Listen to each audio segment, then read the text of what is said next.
eyes moving around there during the break. I believe he was checking out what exactly the standings look like. And so guess what?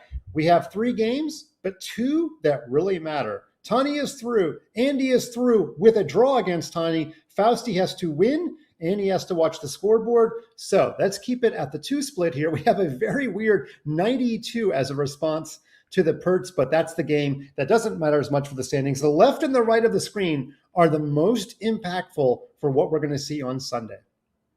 Yes. And now the question is, does Andy know that a draw is sufficient? Because if he knows, then we could be seeing a situation where both sides just go, hey, how about a draw? And let's see each other maybe in the finals tomorrow. And if that happens, well, then we say goodbye to Faustino. Yeah, but if Tani prefers Fausti to advance and not Andy, then Tani should try to beat Andy. I don't think that that's really how a player would think necessarily, because Fausti and Andy, I mean, they both are like 3,200 blitz. I mean, are you really favoring one over the other? Anyway, I'm going to jump to one. I'm going to jump to the Andy versus Tani game because Andy is through with a draw. So even if Fausti wins, that may not be enough. We're going to stay here. We will keep an eye on Fausti's game versus Andy. Right now, it's fairly level, as is this game. But what do you see on the chessboard, Yovi? Yeah, well, Black has got their desired breakthrough. I mean, we've mentioned it many, many times that when you are Black against the Catalan, the problem child, the problem piece is that bishop on c8. So you try to get it out either by going b6, bishop b7, c5, or you get it out in a very direct way with e5. And that's exactly what's happened.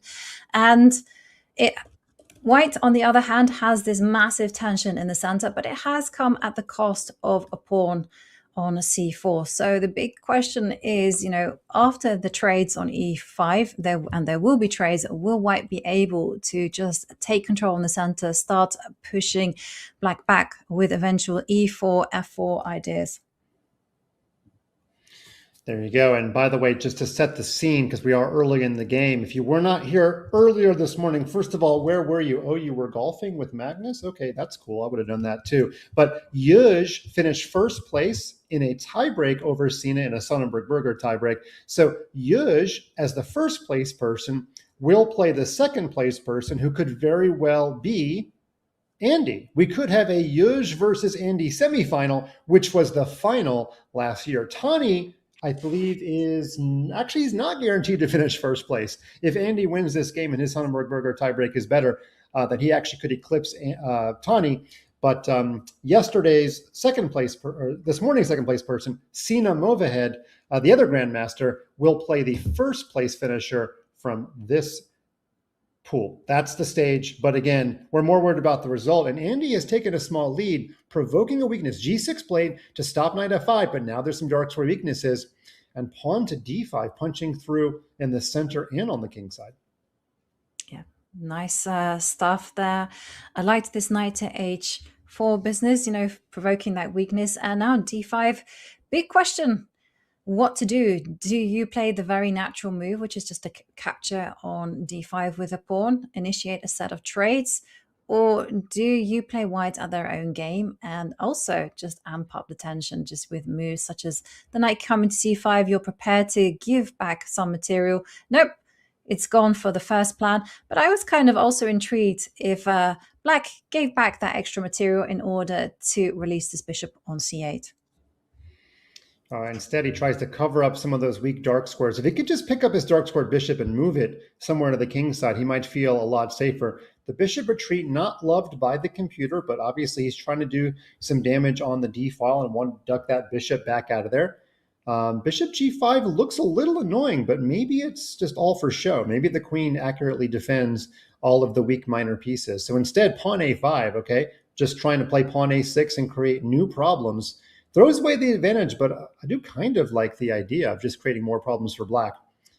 All right, Tani has equalized. A minute left for each player. If we're scoreboard watching, Fausti has taken advantage over Aaron Mendez. He is better. He is up a pawn. He has to win, and he has to hope Andy loses, but Andy is not losing right now. He's just continuing this plan of playing pawn a6. Yes. And a6, well, that is a spanner in the works because the question is, do you capture on a6? Do you sacrifice the rook? Well, Tani just said, yes, I'm going to give up the exchange. I'm going to get the light squares. And he's done it by going b5, which is a really interesting. And here there's a pin in town, so I would be tempted as black just to go h6 and kick that bishop away. As very interesting pawn sacrifice, exchange sacrifice there from Tani. Yeah, obviously you can be a little more freewheeling when you've already know you've punched your ticket to the knockout tomorrow, but the computer actually liked the idea, and the computer's going to love this one. Bishop takes f2, double exclame. If the king takes, we have a fork on e4. Tani has totally taken over the position, and Fausti's got to win his game, so we can't watch this, but Fausti just became BFFs with Tani, because if Tani wins and Fausti wins, we will have a two-person tiebreak. We'll have 2 games of 3+1. But that's not going anywhere yet because the rook on a8 is hanging. The rook is coming to f1 to triple attack this pawn. Now, black does have this saving grace e4. In fact, maybe black should just play it right away to guard the rook and get the bishop dropping back to guard the knight. Let's see if Tani finds move. 10 seconds left for Tani. Is he going to play e4? We'll find out. Yeah, he's got a choice. He can go e4, he can go bishop to d5. He goes for rook to d8, still setting up this idea of bishop to d5. That's a very important defensive idea for black there. So rook f1, e4, okay, again. This is really sophisticated stuff there from Tani. Take. Okay, the bishop drops back. That dark sword bishop was worth more than a rook, so the bishop has to stay alive to guard the knight on f6. Yeah. And just note, the clock is ticking down. The players are under huge stress. And it's quite funny because it feels like both sides, they just want to fight it out. And suddenly the evaluation bar has gone in White's favor. Is just going up and down, having a bit of a party, but just goes to show the position is crazy. Yeah, not quite back rank mate for White. So now we're starting to settle in a little bit, but with 4 seconds left, I'm not even sure it's the most accurate term. Fausti has yet to win his game against Aaron. He remains better, but we're going to stay here. We're going to scoreboard watch. Okay, looks positive development for White to get the queens off the board. The rook usually dominates on the open board, but don't count out the knight. Knights are super tricky. Yeah, and suddenly there's been some clarification in the position, and here it's only Andy who is the one pressing for something. He can snatch that pawn on h2. He gets away with it, but his bishop is very trapped, and okay, the bishop can anchor itself onto e6, and this should be a draw. And Fausti is no better than equal in his game. He's only got 2 seconds left, so it's going to take a little change in fortune for Fausti to make a comeback here, because he's not winning and Andy's not losing. But when all of the critical players have less than 5 seconds on their clock, we need to stay here. I mean, there's possible mates for White with that knight and rook teaming up, especially when knight h8 is your only move. This is looking tough. The black king is being driven backward. I don't know. Computer says draw, but black seems like he can barely move. Fausti is taking the advantage in his game. Yeah, he's getting the job done, but can Andy get the job done here? Can he avoid a loss? And there we go. There is no way to lose the game when your opponent has no mating material. Fausti does his job by winning, but Andy does his job by drawing. And that means that Andy goes through by the skin of his teeth with 6.5. Fausti is the hard luck third place.